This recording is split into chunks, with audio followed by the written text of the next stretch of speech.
বন্ধুসকল, বৰ্তমান সময়ৰ সংবাদ মাধ্যমত যথেষ্ট চৰ্চিত নাম এটা হৈ গ'ল গৌৰৱ গগৈ।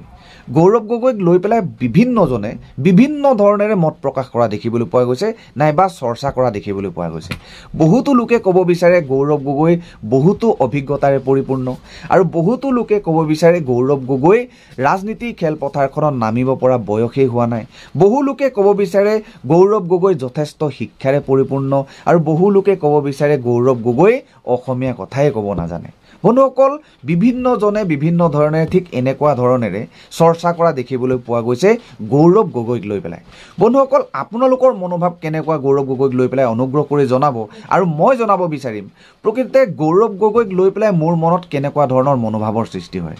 বন্ধুসকল, বৰ্তমান গৌৰৱ গগৈ মানুহজন এনেকুৱা এজন মানুহ যিগৰাকী মানুহৰ যদি ৰাজনীতিৰ খেলপথাৰখনত নামিব পৰা বয়সে যদি নাই হোৱা, ঠিক তেনেকুৱা কম বয়সৰ এজন ৰাজনীতিবিদ, যিগৰাকী ৰাজনীতিবিদে বৰ্তমান সময়ত গোটেই অসমত বৰ্তমান এটা খলকনিৰ সৃষ্টি কৰি আছে গৌৰৱ গগৈ নামৰ মানুহজনে। যিগৰাকী ব্যক্তিয়ে অসমীয়া কথাই ক'ব নাজানে বুলি বিৰোধী পক্ষই সমালোচনা কৰিছিল, যিগৰাকী ব্যক্তিয়ে ৰাজনীতিৰ খেলপথাৰখনত নামিব পৰা অভিজ্ঞতাই নাই বুলি বিৰোধী পক্ষই সমালোচনা কৰিছিল, নাইবা যিগৰাকী ব্যক্তিয়ে ৰাজনীতিৰ খেলপথাৰখনত নামিব পৰা বয়সেই হোৱা নাই বুলি সমালোচনা কৰিছিল, কিন্তু মানুহৰ মনত এতিয়া এনেকুৱা মনোভাৱৰ সৃষ্টি হ'বলৈ আৰম্ভ কৰিছে সেইগৰাকী ব্যক্তিকে লৈ পেলাই এতিয়া বিৰোধী পক্ষ যেন কম্পমান।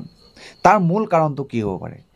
কিয়নো নিশ্চয়কৈ সেইগৰাকী ব্যক্তিৰ নাইবা গৌৰৱ গগৈৰ বেকচাইডে নিশ্চয়কৈ তেনেকুৱা এটা কিবা গুণ এটা আছে যিটো গুণে বিৰোধী পক্ষক ভয়ত কম্পমান কৰি তুলিছে। তাৰমানে বন্ধুসকল, যিগৰাকী ব্যক্তিক ভাল বুলি কোৱা হৈছিল সেই ভালগৰাকীয়ে যেন বৰ্তমান কাল হৈ ঘূৰি আহিছে।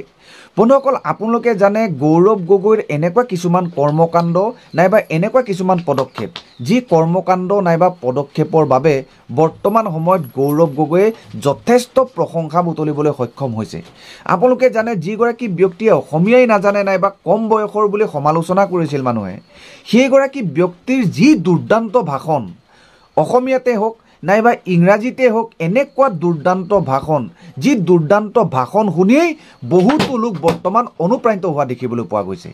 আৰু সেইগৰাকী ব্যক্তিৰ বেকগ্ৰাউণ্ডটো সম্পূৰ্ণ নিকা, সম্পূৰ্ণ এখন উকা কাগজৰ দৰে। বন্ধুসকল, আপোনালোকে হয়তো আজিলৈকে শুনি পোৱা নাই গৌৰৱ গগৈৰ কিবা এটা কেলেংকাৰৰ লগত জড়িত, কিবা এটা দুৰ্নীতিৰ লগত জড়িত, নাইবা কিবা এটা বেয়া কামত জড়িত লিপ্ত হোৱা গৌৰৱ গগৈৰ এনেকুৱা ধৰণৰ কোনো ধৰণৰ বাতৰি আজিলৈকে মই শুনিবলৈ পোৱা নাই। আৰু আটাইতকৈ ডাঙৰ কথাটো হৈ গ'ল বন্ধুসকল, মোৰ দৃষ্টিত নাইবা মোৰ জীৱন্ত কালত দেখি পোৱা প্ৰথমগৰাকী কম বয়সীয়া ৰাজনীতিবিদ, যি ৰাজনীতিবিদে কম বয়সৰ যদিও ৰাজনীতিৰ পথাৰখনত এটা খলকনিৰ সৃষ্টি কৰিব পাৰে। আৰু দ্বিতীয়তে, সদনত গৈ পেলাই একেবাৰে কম বয়সীয়া এজন ৰাজনীতিবিদ সদনৰ ভিতৰত সোমাই পেলাই ইংৰাজী ভাষাতে হওক, অসমীয়া ভাষাতে হওক, হিন্দী ভাষাতে হওক, বাঘৰ গুজৰ গতে গুজৰণি মৰা প্ৰথমগৰাকী কম বয়সীয়া ৰাজনীতিবিদ নেকি বন্ধুসকল?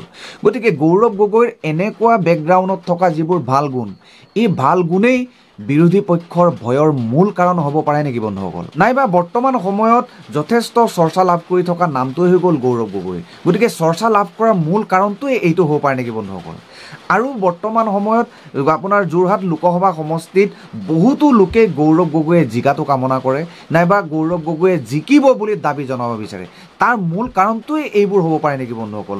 গৌৰৱ গগৈৰ বেকগ্ৰাউণ্ডত থকা এই যিবোৰ ভাল গুণ, নাইবা যিবোৰ প্ৰশংসা কৰিবলগীয়া যিবোৰ গুণ, কিছুমানে বিৰোধী পক্ষই হয়তো বেয়া বুলিও ক'ব পাৰে, কিন্তু মোৰ দৃষ্টিত নাইবা বহু মানুহৰ দৃষ্টিত ভালটো ভাল বুলিয়ে ক'ব লাগিব। তাৰমানে চমুকে যদি ক'বলৈ যাওঁ, ভালটো ভাল বুলিয়ে ক'ব লাগিব আৰু বেয়াটো বেয়া বুলিয়ে ক'ব লাগিব। গতিকে মূল কাৰণটোৱে গৌৰৱ গগৈৰ যিটো ভাল গুণ, যিটো বেকগ্ৰাউণ্ডত থকা সেই ভাল আপোনাৰ এই গুণবোৰৰ কাৰণে বৰ্তমান গৌৰৱ গগৈক জিকোৱাটো মানুহে কামনা কৰে নেকি?